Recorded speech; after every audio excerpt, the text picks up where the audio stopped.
जय गुरुदेव। आज जिस विषय पर हम बात करेंगे, देखिए, कुछ शक्तियाँ बिना साधना मंत्र जप किए ही अपना कभी कभी एहसास कराने लगती हैं साधक को। और इसके पीछे जो कारण होते हैं वह ये होता है कि वह शक्ति कहीं ना कहीं पूर्व जन्म से कनेक्ट होती है उसके साथ में। और जब वो थोड़ा सा भी साधना के क्षेत्र में बढ़ता है, नॉर्मली पूजन भी करना शुरू कर देता है, तो वो अटैच हो जाती है उससे। वो उसे अपना एहसास कराने लगती है कि चाहती वह यह है कि वह उनकी साधना संपन्न कर ले इस जीवन में भी। अगर वह पूर्व जन्म में उसने साधना की हुई है, जैसे अप्सरा, वैसे ही एक साधक थे जो नॉर्मली पूजन करते थे अपना, और एक तरह से जो है वह भगवान शिव को मानते थे और भगवान शिव की उपासना, आराधना, मंत्र जप, ओम नमः शिवाय का जाप करते रहते थे और भक्ति भाव से। लेकिन उन्होंने जो फिर संपर्क किया एक बार और पता किया कि क्या कारण है कि उनके साथ में कुछ ऐसी चीज़ें होने लगी, जब उन्होंने जो है अपना जो एक अनुष्ठान लेकर के वे चल रहे थे, जो भगवान शिव का ही अनुष्ठान था और वो कर रहे थे, और उसमें ही जो है उनको जो अनुभव होने शुरू हो गए कि एक बताया उन्होंने कि गुरुजी, एक जो है अनुभव होता है, कैसा लगता है कि जैसे कि कोई एक कन्या, एक स्त्री जो है, जब भी मैं पूजन करता हूँ तो महसूस होता है, उसका अनुभव होता है कि जैसे वह मेरे कक्ष में ही जो है विचरण कर रही है, पायल की आवाज़ें आना और महसूस होना, कि ये अनुभव जो है लगातार उस अनुष्ठान में हो रहे थे उनको। और उनको शुरू में लगा कि जैसे शायद कोई अनुष्ठान कर रहा हूँ तो ऐसा हो सकता है कि कोई शक्ति हो जो अनुष्ठान के बीच में आ रही हो, या कोई नकारात्मक ऊर्जा भी हो सकती है। लेकिन जब ये चीज़ें उनके साथ जो है बढ़ गई, तब उन्होंने जो है संपर्क किया और पता किया कि क्या ये चीज़ क्या चीज़ है। जब उनको महसूस होने लगा और रात्रि में जब सोते तो किसी के स्पर्श का एहसास भी होने लगा। ऐसा लगता कि कोई उन्हें उठाने की कोशिश कर रहा है, कोई उन्हें जगाने की कोशिश कर रहा है, कोई हाथ लगा रहा है, और सोपन में भी आने लगा। तो फिर जो है उन्होंने संपर्क किया और पता किया कि क्या ये चीज़ हो सकती है, क्योंकि कोई साधना भी नहीं कर रहे थे, केवल भगवान शिव का ही एक अनुष्ठान लेकर के वे चल रहे थे, जो 21 दिन का लगभग उन्होंने संकल्प लिया था। वैसे भी वे भगवान जो है शिव की ही आराधना, पूजा, मंत्र जप करते थे, और अन्य कोई साधना क्रियाकलाप वह साधनात्मक दृष्टि से नहीं किया था उन्होंने, और नहीं करते थे। केवल इष्ट के रूप में भगवान शिव ही थे उनके, और गुरु रूप में ही उनको ही माना हुआ था। तो ऐसे लेकर के वह जीवन में एक, कहने का मेरा जो तात्पर्य है कि वह शक्ति तो जुड़ ही जाती है, कि अगर आपने कभी भी कोई साधना अनुष्ठान किया हुआ है तो किसी कारण से आप भूल चुके हैं या उसको छोड़ दिया है, तो वो छोड़ती नहीं है आपका पीछा, वह कहीं ना कहीं आपसे अटैच होना चाहती है। और फिर जब उन्होंने संपर्क किया तो फिर पता हुआ कि जो वह चीज़ थी, जो वह शक्ति थी जो उनके पास आ रही थी उस अनुष्ठान में भी, उसने जो है अपना एहसास उनको कराना जो है शुरू कर दिया था। तो वह अप्सरा साधना जो उन्होंने पूर्व जन्म में की थी, कहीं ना कहीं वही अप्सरा जो है उनके समक्ष आना, अप्रत्यक्ष रूप से उन्हें अपना एहसास कराना उसने शुरू कर दिया था। और वह अप्सरा जो थी, वह अप्सरा सौंदर्यतम अप्सरा जो उन्होंने संपन्न कर रखी थी, पूर्व जन्म में की थी। और लेकिन इस वक्त जो उनका ये जो जन्म था, इसमें वो भूल चुके थे उसको, कि मैंने कोई साधना भी की है। तो जब पता चला कि हाँ वह आना चाहती है और वह चाहती है कि वह साधना संपन्न कर लें एक बार उसकी, ताकि वह प्रत्यक्ष हो सके, कनेक्शन जुड़ जाए फिर से। तो फिर ऐसी ऐसी जो क्रियाएं हो जाती हैं साधना में। फिर उन्होंने वो अनुष्ठान पूरा किया, और पूरा करने के बाद में फिर उन्होंने वह सौंदर्यतम अप्सरा जो है साधना उन साधक ने संपन्न की, और फिर उनको जो है पूर्ण प्रत्यक्षीकरण उस अप्सरा का हो चुका था साधना में, और उनके जो वचन भी हो गए और उन्होंने एक प्रत्यक्षीकरण कर लिया। तो फिर उनके सामने उस अप्सरा ने बताया कि आप जो थे पूर्व जन्म में जो है आपने मेरी साधना की थी, और प्रत्यक्ष रूप से जो मेरी सिद्धि भी आपने प्राप्त कर रखी थी। तो इसलिए जो है मैं आपके पास आई हूँ, क्योंकि आप में वो ऊर्जा तत्व नहीं था और आप कर तो रहे थे भगवान शिव की जो आराधना पूजन करते थे, लेकिन छोटे रूप में ही कर रहे थे। लेकिन जो आपने ये एक अनुष्ठान जो किया है और उसकी वजह से मुझे एक मौका मिल गया आपको आपके करीब आने का। आप में वो ऊर्जा तत्व, ऊर्जा एक भगवान शिव के मंत्रों द्वारा ऊर्जा आपने वह प्राप्त कर ली कि मैं आपके समक्ष आकर के जो है अप्रत्यक्ष रूप से ही एहसास करा सकी आपको कि आप मेरी साधना संपन्न करें। और इस तरह से फिर वह प्रेमिका रूप में जो उन्होंने साधना उस अनुष्ठान के बाद की सौंदर्यतम अप्सरा की, तो वह उनके जीवन में जो है प्रेमिका रूप में आ चुकी थी और उनकी जो है एक ऐसा प्रेमिका उनको प्राप्त हो गई जो सहायक रही, जो सहायक बन गई उनकी आगे के मार्ग साधनात्मक दृष्टि से भी। उसने जो है उनको कई लाभ दिए और कई साधनाएं उन्होंने उस साधना के बाद में संपन्न की, उस अप्सरा के मार्गदर्शन में ही।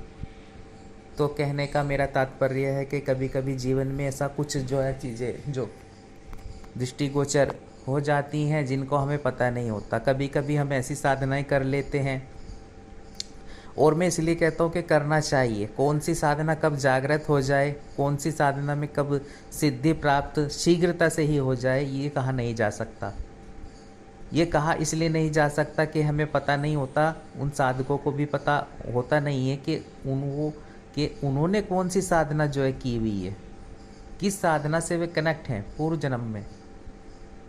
अब इस जन्म में जो ये साधनाएं आप कर रहे हैं, इनका फल जो है कुछ अप्रत्यक्ष हो जाती है, कुछ अप्रत्यक्ष रूप से आप इसलिए ये कारण बनता है कि आप छोड़ देते हैं, फिर उसके पीछे नहीं पड़ते हैं कि मुझे तो प्रत्यक्षीकरण चाहिए ही, मुझे तो आपका साहचर्य जो है प्राप्त करना ही है, तो उसी को ही लेकर चलेंगे। जब आप साधना को चिंतन रखेंगे, छोड़ेंगे नहीं, चाहे उसका एक माला अप्सरा का कर रहे हैं, अगर प्रत्यक्षीकरण भी नहीं हुआ तो वो होती है। तो ये नहीं होगा कि वो आपके सामने प्रत्यक्ष ना हो आगे चल के जीवन में, तो कभी ना कभी वो किसी ना किसी रूप में आती ही आती है आपके सामने। तो ये बहुत ही ज़्यादा एक महत्वपूर्ण बात हो जाती है साधना में। और शक्तियाँ ऐसे ही नहीं आती हैं कि आप सोचते हैं कि ऐसे ही आपके समीप आ जाएं। वह उनका तो कोई ना कोई जुड़ाव आपसे रहता है, कनेक्शन रहता है, वह इसलिए आपके जीवन में आती है। और कभी कभी जो है आपने ये भी चीज़ देखी होगी, नॉर्मली लाइफ में भी ऐसा होता है। नॉर्मली लाइफ में भी कभी कभी हम किन्हीं व्यक्ति विशेष से मिलते हैं, चाहे उन्हें हमने जो है वह ना हमारे सगी संबंधी होते हैं, ना हमारे मित्र होते हैं, लेकिन एक अनजान व्यक्ति से भी हम बातचीत करते हैं, कुछ क्षण उनके साथ बिताते हैं, तो कुछ ऐसा महसूस होता है, अपनापन महसूस होता है, चाहे उनकी बातों के द्वारा, चाहे उनके जो है किसी भी सानिध्य में रह करके एक अच्छा अनुभव होता है। कैसा लगता है कि जैसे इनसे जुड़ा हो जन्मों से। तो वो किस कारण से होता है? दुनिया में इतने लोग हैं, लाखों हजारों करोड़ों, तो उनमें से कुछ ही व्यक्ति विशेष के साथ में जो है ऐसा हमें महसूस होता है, फीलिंग होती है। वो इसीलिए होता है कि उनका कनेक्शन कहीं ना कहीं जुड़ा होता है, पूर्व जन्म से कनेक्शन जुड़ा होता है, वो जो इस जन्म में भी हमको प्राप्त हो जाते हैं। तो इसलिए वह अपनापन, वह खिंचाव जो है उनकी ओर आकर्षण उत्पन्न लगता है, हमें आनंद की अनुभूति होती है उनके संपर्क में रह के। तो वैसा ही शक्तियों के साथ भी है कि कभी कभी हमारी इष्ट कोई देवी हो जाती हैं, कभी कोई देवता हो जाते हैं, कभी हम गणपति को ऐसा लगता है उनकी पूजा आराधना करते हैं कि इन देव का हमारा संबंध है जन्मों जन्मांतर का। वैसे ही हमारे गुरु को भी है कि गुरु भी कोई ये नहीं है कि आपको इसी जन्म में मिल गए हैं, उनका कनेक्शन भी जन्मों से होता है, कई जन्म से जुड़े होते हैं आपसे गुरु। वही गुरु आपको इस जन्म में भी प्राप्त होंगे। इतना आप गुरु धारण करेंगे ही नहीं, लेकिन जब करेंगे तो वही आपको प्राप्त होंगे। अना वैसे ही जो चीज़ें नहीं आ जाती हैं लाइफ में, इनका जो है एक कनेक्शन होता है। तो वैसे ही जैसे मैं इनका उदाहरण दिया कि वह जो अप्सरा, सौंदर्यतमा अप्सरा साधक को उस अनुष्ठान में जो है एहसास कराना उसने शुरू कर दिया, तो वैसे ही कभी कभी कोई साधना होती है जिनमें ये चीज़ें जागृत हो जाती हैं। मैं इसलिए कहता हूँ कि आप साधनाओं को छोड़ें ना, आप कोई ना कोई जो है साधना करते रहें।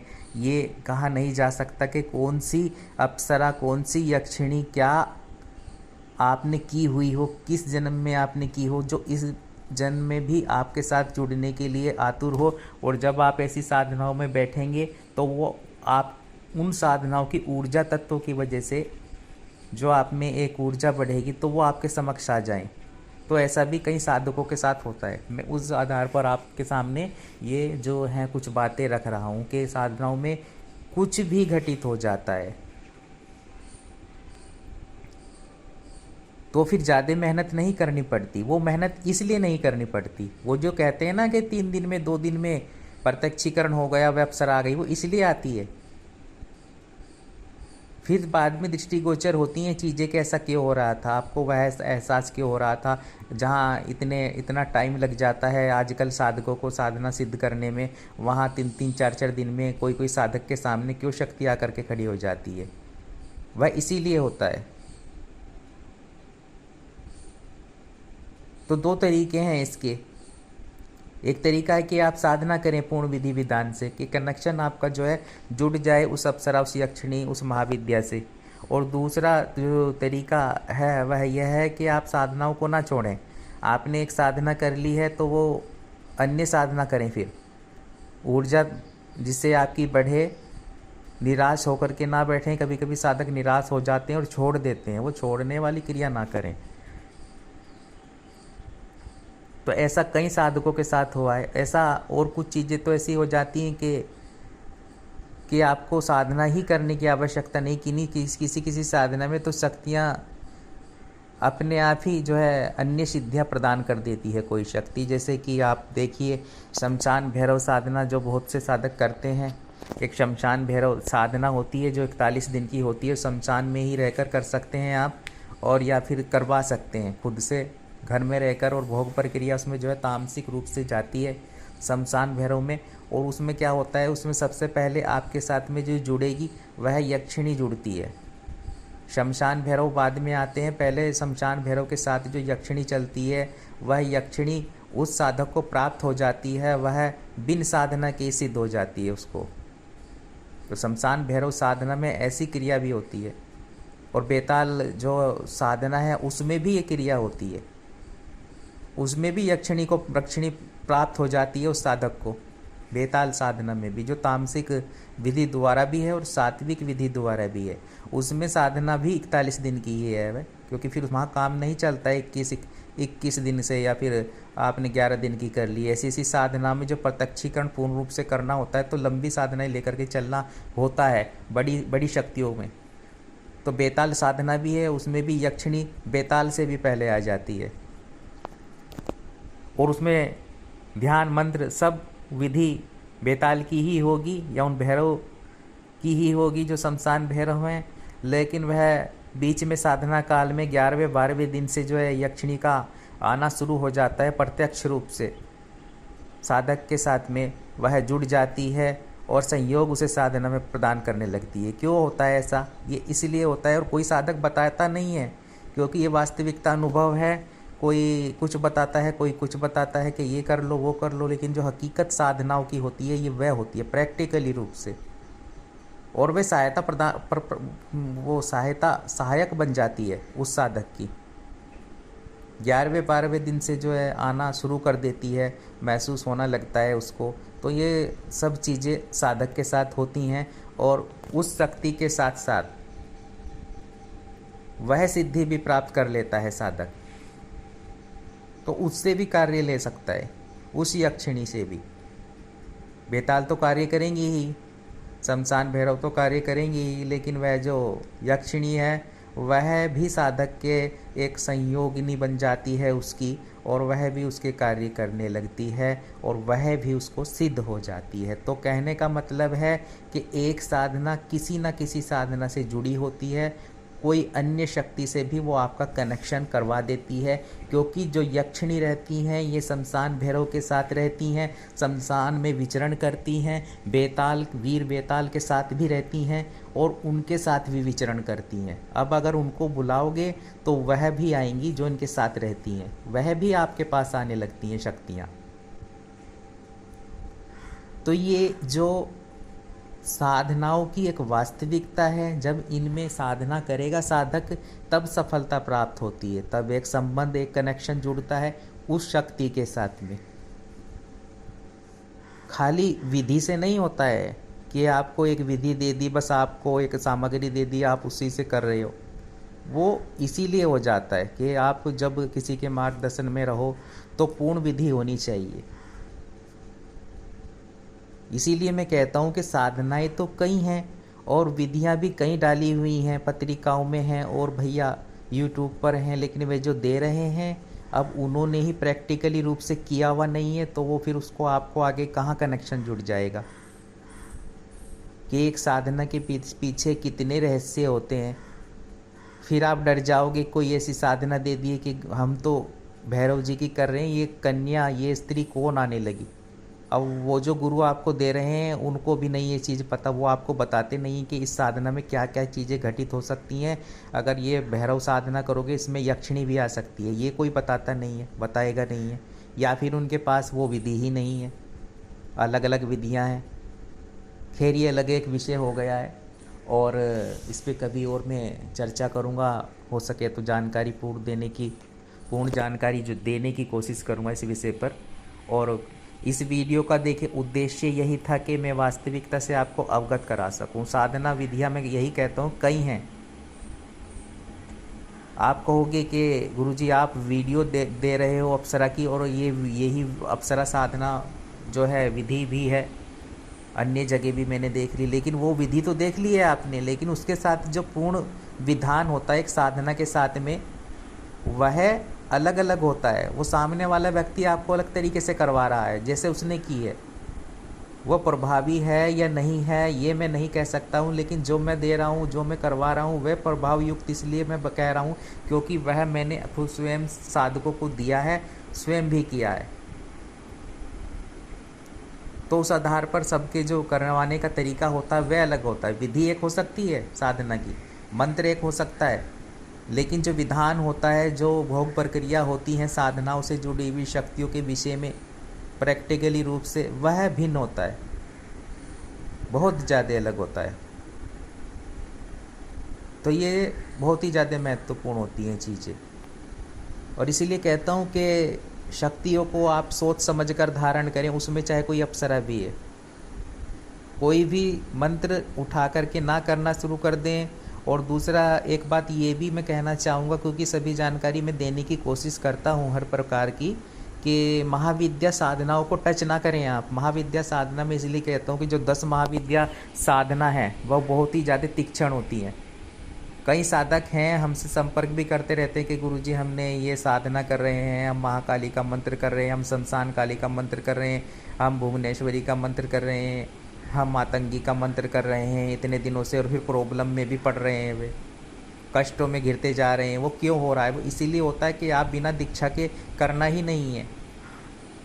यहाँ तो हम भी स्वयं कह देते हैं कि आपको महाविद्या साधना में जो है वह 10 महाविद्या साधना में विशेषकर आपको शक्तिपात दीक्षा लेनी पड़ेगी। इसके बिना आपको हाथ ही नहीं लगाना है, मंत्र का उच्चारण ही नहीं करना है किसी भी महाविद्या का 10 में से, बिना गुरु जी के शक्तिपात दीक्षा के बिना।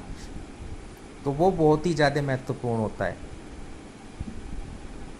इनमें क्यों ऐसा होता है? इनमें इसलिए ऐसा होता है क्योंकि आप ये तीक्ष्ण महाविद्याएं ही कही गई हैं और इनमें जो है कुछ जो है सात्विक तरीके से भी हैं और श्री कुल की विद्या भी है इनमें 10 महाविद्याओं में। लेकिन वे श्री कुल से होते हुए भी जो हैं, जैसे भुवनेश्वरी और अन्य हैं, तो वो हैं, लेकिन क्या है कि वे तीक्ष्ण हैं, तीव्र हैं, उनमें चीज़ें दृष्टिगोचर होती हैं तेज़ी से। अगर बिना सुरक्षा के करोगे, विधान से करोगे, विधान के बिना करोगे तो कष्ट प्राप्त कर सकते हो आप, हानि हो सकती है, लाभ प्राप्त नहीं होगा, क्योंकि उनके लिए जो है मंत्रों को जो है शुद्ध करके एक शक्तिपात क्रिया द्वारा उनका बीज रोपण करके गुरु सक्षम बना देते हैं उस साधक को, तब वह पात्र बनता है उन महाविद्याओं का जो है मंत्र साधना करने के लिए। वैसे नहीं कर सकते, करोगे स्वयं से करोगे तो कष्ट प्राप्त करोगे, ये 100% सत्य बात है। ठीक है, तो इसीलिए मैं कहता हूँ कि जो साधनाएं हैं वह आप जो है पूर्ण सोच समझ कर करें, शक्ति को धारण करें और उसके बारे में जान लें कि क्या क्या चीज़ों के साथ में, कौन कौन सी शक्तियों के साथ में कौन कौन सी चीज़ें चलती हैं। भैरव जी के साथ में भूत प्रेत सब चलते हैं, यक्षिणियाँ सबसे आगे रहती हैं। ठीक है, योगिनियाँ भी, और बेताल जी के साथ भी यक्षिणी चलती हैं। ठीक है, तो इसीलिए मैंने वे चीज़ बताई है। तो ये चीज़ विशेषकर ध्यान रखे साधक। और इसीलिए मैं कहता हूँ कि जब आप साधना करें तो हो सके तो अपने मार्गदर्शक, अपने गुरु से ही पूछें कि कौन सी साधना करें, कौन सी जो है अप्सरा हमारे लिए जो है उचित रहेगी, श्रेष्ठ रहेगी, तब आप उसमें आगे बढ़ें, है ना। लेकिन ऐसा भी हो सकता है कभी कभी अनुभव कोई अप्सरा देने लगती है या हमारा एक आकर्षण बढ़ जाता है उस अप्सरा की ओर तीव्र, तो वो भी साधक को अनुभव होते हैं, वो भी उस आधार पर भी साधक साधना कर सकता है। जब ऐसा लगे कि हाँ मेरा जो है खिंचाव हो रहा है नाभि दर्शना की ओर, या फिर मेरा जो आकर्षण बढ़ता जा रहा है चंद्र ज्योत्सना की ओर, वह उस पर स्वयं ही महसूस होगा साधक को, तो तब क्या करना चाहिए, तब वह साधना करनी चाहिए साधक को, क्योंकि वह फिर अप्सरा का कनेक्शन जुड़ा रहता है उस साधक से। बस उसे एक विधान अपनाना होता है और उसे जो है प्रत्यक्ष करना होता है। ठीक है, जुड़ना होता है उससे प्रत्यक्ष या अप्रत्यक्ष रूप से, किसी भी रूप में। अब कुछ चीज़ें हैं कि हम कहते हैं कि सामग्री चैतन्य होना आवश्यक होता है। सामग्री यंत्र जो माला होती है उस अप्सरा में, उसका प्राण चैतन्य होना आवश्यक होता है। कुछ साधक कहते हैं कि हम कर रहे हैं, हमने अपने पैसे ले लिए, हमने माला ले रखी है, हमने यंत्र, तो वो काम करेगा ही नहीं। कुछ साधक ऐसे होते हैं कि वो चाहे सोने का भी यंत्र ले लें, आप चांदी का छोड़िए, सोने का भी यंत्र आप प्राप्त कर लेंगे, उससे भी कुछ नहीं होने वाला, कितना भी शुद्ध कैरेट गोल्ड हो। ठीक है ना, लेकिन वो भी वहाँ कार्य नहीं करेगा। क्यों नहीं करेगा, उसमें प्राण तत्व ही नहीं है। उसका सोने का होना, हीरे का होना और चांदी का होना यंत्र का मायने नहीं रखता है, वह ताम्रपत्र का होता है, लेकिन उसमें प्राण चैतन्यता डाली जाती है। ठीक है, वरना वो कुछ नहीं है, उसके बिना वो कोई लाभ नहीं देगा। तो ये बात आप समझ लें। और वो भी विशेष मुहूर्त पर, विशेष जो है टाइम होता है, उसमें जो है प्राण तत्व जागृत करके जो सामग्री को चैतन्य किया जाता है, उस अप्सरा से संबंधित प्राण तत्व उसमें डाले जाते हैं, ऊर्जाएं डाली जाती हैं, तब वह शक्ति जो है जुड़ती है साधक के साथ में, तब वह एक मूल्य होता है उस सामग्री का, वरना उसका कोई मूल्य नहीं है। चाहे वह गोल्ड का ले लीजिए आप एक यंत्र, या चांदी का ले लीजिए। ठीक है ना, कुछ साधक कहते हैं, हमारे पास फ़ोन भी आते हैं, तो वो चीज़ें मायने नहीं रखती हैं आपकी, उससे आपका टाइम ही व्यर्थ होगा और कुछ नहीं होगा उससे। तो जो विधान होता है, तरीका होता है, उसके तहत साधना करें, वैसे आप कर सकते हैं। फिर आपको सालों लग जाएंगे, फिर कुछ भी प्राप्त नहीं होने वाला, कष्ट और प्राप्त हो सकते हैं। नकारात्मक शक्तियाँ जुड़ती हैं जब आप मानते नहीं हो और गलत तरीके से साधनाएं पूजन विधान करोगे, तो नकारात्मक शक्तियों से घिर जाओगे, परेशानियों से घिर जाओगे, कष्ट बाधाओं से घिर जाओगे। ठीक है ना, तो आप स्वयं महसूस कर सकते हैं ये चीज़ें जो मैं बोल रहा हूँ। अगर आपको यकीन ना हो मेरी बातों पे, करके देखिए और फिर रिजल्ट देख लीजिएगा। तो इसीलिए मैं कहता हूँ कि जो साधनाएं होती हैं वो हमसे जुड़ी होती हैं, हम इसलिए कभी कभी वे हमारे जीवन में प्रवेश कर जाती हैं और शीघ्रता से सिद्ध हो जाती हैं। तो हमें जो है वह आगे बढ़ते रहना चाहिए गुरु के मार्गदर्शन में, और जो साधनाएं हैं उनका एक क्रम चलते रहना चाहिए। ऐसा नहीं होना चाहिए कि एक साधना कर ली है और उसमें प्रत्यक्षीकरण हुआ है नहीं हुआ, उस आधार पर बस आप बैठ गए हैं। चाहे 10% रह गया है आगे प्रत्यक्षीकरण में, हो सकता है कि आप अन्य साधना कोई कर लें या उसी अप्सरा को दोबारा रिपीट कर ले, साधना करें, छोड़े ना। कभी कभी ऐसा होता है कि 3-3 बार साधना करनी पड़ जाती है, कोई अप्सरा या कई अन्य यक्षिणी में ऐसी स्थिति भी बन जाती है। लेकिन जो करने वाले साधक हैं वे करते हैं जब उन्हें प्राप्त करना होता है, क्योंकि उन्हें पता है कि अगर ये चीज़ प्राप्त हो गई तो जीवन बदल जाएगा। ये कोई छोटी चीज़ नहीं होती है। प्रत्यक्षीकरण और से भी पहले उसके साथ कनेक्शन जुड़ जाए तो ये भी बहुत ही बड़ी चीज़ है, ये छोटी चीज़ नहीं है। उस संबंध, उस शक्ति के साथ में कनेक्शन जुड़ना, उस अप्सरा के, उस यक्षिणी के, उस बेताल के, उस जो है भैरव जी के साथ कनेक्शन जुड़ जाना, उन तक आपकी बात पहुँचे, ठीक है ना, किसी भी माध्यम से, मंत्र ऊर्जा के माध्यम से, ध्यान के माध्यम से, और वह आपके कार्य सिद्ध हों, तो ये भी अपने आप में बहुत बड़ी बात है। ये छोटी बात नहीं होती है। तो आप, इसीलिए मैं कहता हूँ कि जब भी साधना करें तो पूर्ण समर्पण भाव से करें। और ये साधनाओं की दुनिया है, वास्तविकता है, इससे जब आप अवगत होंगे, साधना कहीं भी करें, किसी के भी मार्गदर्शन में करें, ये मैं नहीं कहता हूँ कि आप हमारे मार्गदर्शन में करें। अगर आपको उचित लगता है तो कर सकते हैं, नहीं आपके विचार अलग है, लेकिन आपको एक जानकारी तो प्राप्त हो ही जाएगी। आप यहाँ से जानकारी तो ले ही सकते हैं जो आपके जीवन में काम आएगी।